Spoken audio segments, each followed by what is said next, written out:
Halo teman-teman semua, di video kali ini saya akan membahas sebuah gerakan yang menggema di banyak masyarakat Indonesia. Gerakan 17+8 Tuntutan Rakyat. Gerakan ini muncul sebagai jawaban atas kemarahan publik terhadap berbagai persoalan besar. Tunjangan DPR yang dinilai mewah di tengah ekonomi yang tertekan, kekerasan aparat terhadap demonstran, dan krisis kepercayaan terhadap institusi politik. Nama 17+8 sendiri terilhami dari tanggal kemerdekaan Indonesia 17 Agustus dan dibagi menjadi 17 tuntutan jangka pendek. Diharapkan selesai dalam 1 minggu, dan tuntutan 8 jangka panjang yang diharapkan terlaksana dalam 1 tahun. Video ini akan mengupas tuntas apa itu gerakan 17+8 tuntutan rakyat dan dari mana asalnya. Yang kedua, apa saja isi dari 17 tuntutan jangka pendek dan 8 tuntutan jangka panjang. Dan yang ketiga, bagaimana respon pemerintah dan DPR hingga saat ini. Kembali lagi di channel Habib Zainal, tetap edukasi bukan komedi. Bu.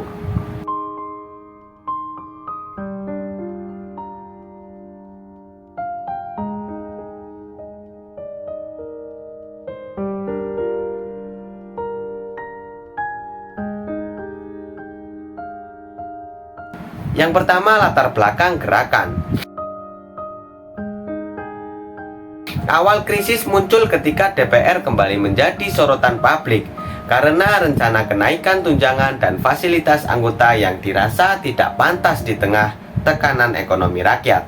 Situasi memuncak setelah tragedi tewasnya Afan Kurniawan, seorang pengemudi ojek online yang dilindas kendaraan taktisi polisi pada 28 Agustus 2025. Protes spontan dan masif kemudian meluas ke berbagai kota sejak akhir Agustus. Melihat banyak tuntutan terbesar, beberapa tokoh publik termasuk influencer seperti Ferry Irwandi, Jeremy Pauline, Salsa Erwina, dan Andovida Lopez, dan masih banyak lainnya yang mempraksarai gerakan 17+8 tuntutan rakyat untuk menyentuh aspirasi dan menyuarakan secara terstruktur.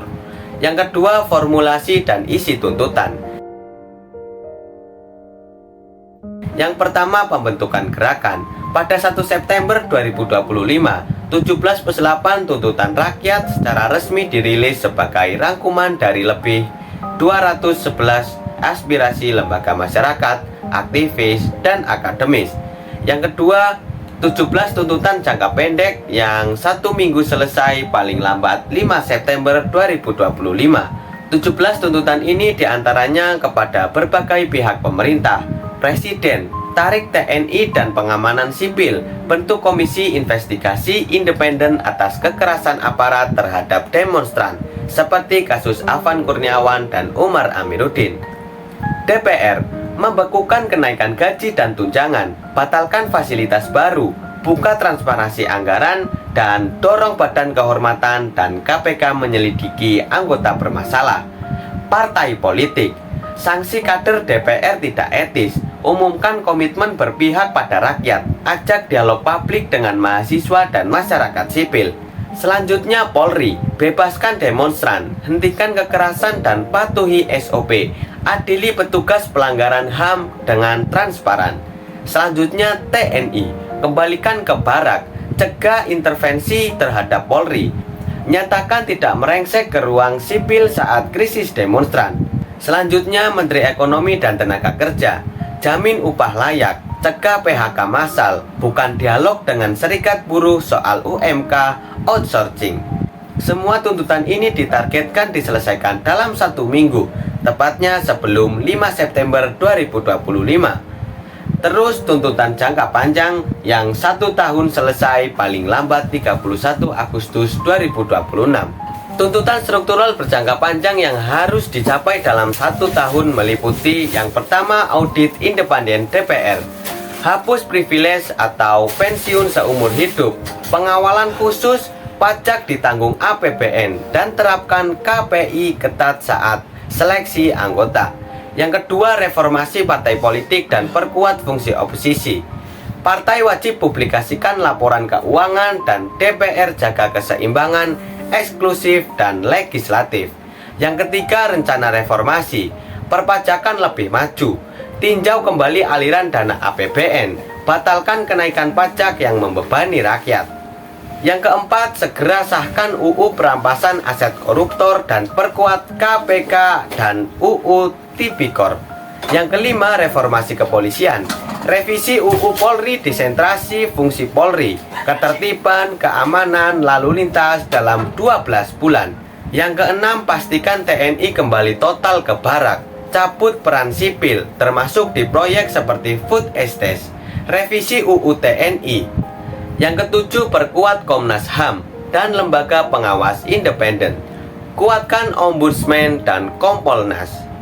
Yang kedelapan, evaluasi menyeluruh kebijakan ekonomi seperti PSN, UU Cipta Kerja, dan tata kelola BUMN, dan Danantara untuk lindungi rakyat dan lingkungan. Yang ketiga, respon DPR dan pemerintah. Dialog terbatas. Pada 4 September 2025, pemimpin DPR mengundang perwakilan mahasiswa seperti dari BEM Universitas Indonesia untuk berdialog. Namun protes muncul karena ada tuduhan bahwa kehadiran mereka disetting dan dianggap sebagai gestur politik semata. Komitmen DPR publik. Beberapa fraksi DPR menyatakan kesediaan menindaklanjuti tuntutan ini seperti transparansi anggaran dan investigasi kekerasan aparat.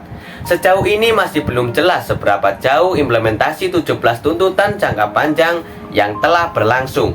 Sebagian sudah dibahas, namun sebagian lainnya masih dalam tahap pertimbangan atau belum tersentuh secara nyata.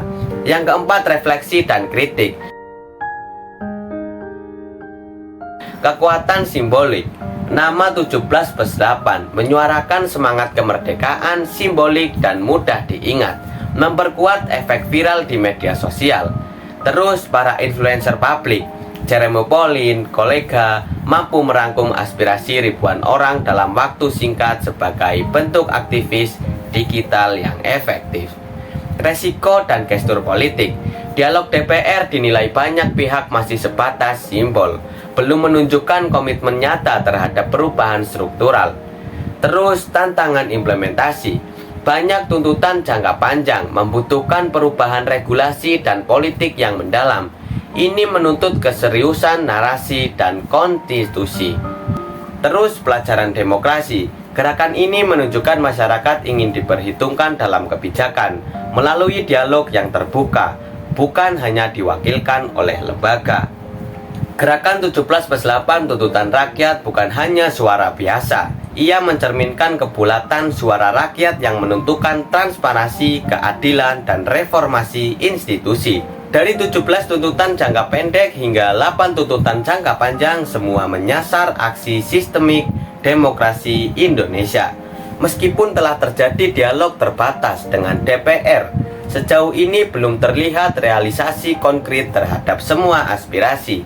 Namun yang tidak bisa diabaikan adalah momentum ini sebagai cermin yang memaksa institusi politik untuk jujur menghadapi krisis kepercayaan publik.